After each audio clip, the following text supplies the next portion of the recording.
राज्यर विभिन्न स्थान में मंदिर गुड़िक खोली सारी कटक जिला प्रशासन आज पर्यंत जिले में मंदिर खोलने अनुमति देना तेज जिलार कोविड स्थिति को देखि मंदिर खोलने नहीं एपर्यंत निष्पत्ति हो नथिबा जिला प्रशासन पक्षर कहपटे आसंता 7 तारिख सुधा एने विधिबद्ध निष्पत्ति ग्रहण कर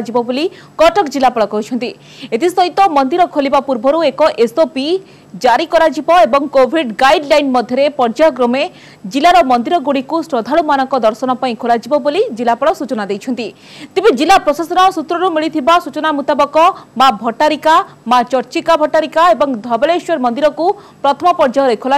परवर्ती समय कोविड परिस्थिति को देखि अन्य मंदिर गुड़ी खोलने अनुमति प्रदान कर